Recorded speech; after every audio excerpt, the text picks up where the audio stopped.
Good evening. मेरा नाम इरम रुबिन्सन है और मैं वॉइस ऑफ जोधा मिनिस्ट्री में संडे स्कूल की टीचर हूँ। आज मैं आपके साथ बाइबल की जो कहानी शेयर करूँगी वो है दाऊद नबी की। दाऊद नबी की ज़िंदगी के बारे में, खुदा ने कैसे मसा किया दाऊद नबी को और कैसे जाती जूलियत को दाऊद नबी ने मारा। दाऊद नबी एक बहुत अच्छा चरवाहा था, एक वफादार चरवाहा था। वो अपने बाप की भेड़ बकरियां चुराने के लिए सवेरे ही उठ जाता और खेतों में उन्हें ले जाता था, और जो प्यासी होती थी उन्हें पानी पिलाने के लिए कुएं पर ले जाता था। वो उनकी बहुत अच्छी देखभाल कर रहा था। दाऊद अपनी भेड़ों को जंगली जानवरों से भी महफूज रखता था और उनके लिए बहुत कुछ कर जाता था। दाऊद को मौसीकी का बहुत शौक था। वो गीत गाता रहता था और उसके गीतों की आवाज़ जो है दूर दूर तक सुनाई देती थी। दाऊद खुदा से बहुत प्यार करता था और जानता था कि खुदा हर जगह मौजूद है। दाऊद नबी जो था वो 8 भाइयों में से सबसे छोटा था, और एक दिन ऐसा हुआ कि उनके घर पे सफ़ेद दाढ़ी वाला बूढ़ा शख्स उनके घर आया। वो शख्स सैमुअल नबी था। खुदा ने उसे बताया था कि यसी के घर जा और उसके बेटों में से एक को इस्राएल का बादशाह होने के लिए मसा कर। तब फिर बारी बारी यसी के सारे बेटों को लाया गया। सबकी दफ़ा खुदा ने कहा नहीं, कि मेरा चुना हुआ ये नहीं है। सैमुअल नबी ने यसी से पूछा, क्या तुम्हारे इतने ही बेटे हैं? उसने जवाब दिया, सबसे छोटा बेटा यहाँ नहीं है। सैमुअल ने कहा, फौरन उसे बुलाओ। दाऊद जब आया तब खुदावन ने सैमुअल से कहा, यही है वो जिसे मैंने चुना है, क्योंकि वो अपने सारे दिल से मुझे प्यार करता है। सैमुअल उठा और एक सींग निकाला। ये मसा करने वाले खास तेल से भरा था। उसने तेल दाऊद के सर पर उंडेलते हुए कहा, खुदावन ने तुझे इस्राएल का बादशाह होने के लिए मसा किया है। उस वक्त उस जमाने में बादशाह साउल था। साउल अब खुदा का हुक्म बिल्कुल नहीं मानता था। खुदा जो भी उसे काम बोलता था वो उसके खिलाफ काम करता था। इसलिए खुदा उससे बहुत सख्त नाराज था और खुदा ने उसे रद्द कर दिया था ताकि वो इस्राएल का बादशाह ना रहे।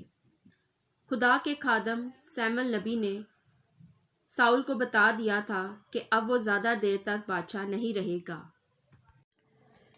खुदा की रूह जो थी अब साउल नबी से जुदा हो चुकी थी, और एक बुरी रूह उसे बार बार आकर बहुत तंग कर रही थी,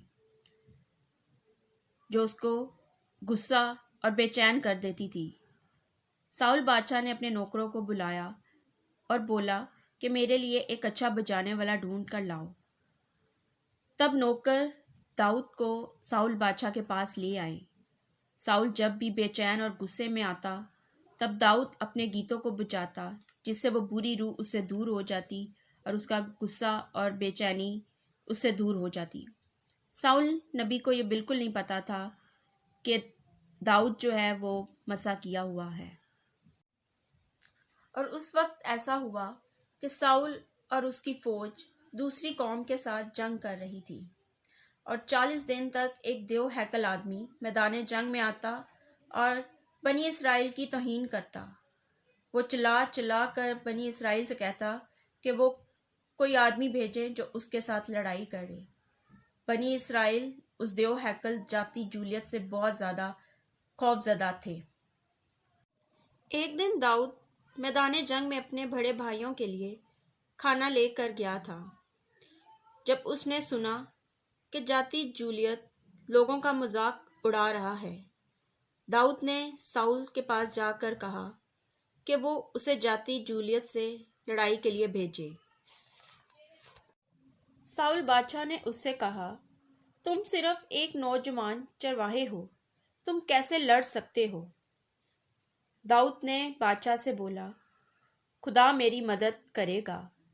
तब दाऊद ने अपनी गुलेल अपने हाथ में ली और 5 पत्थर नीचे से उठा लिए और अपने थैले में डाल लिए।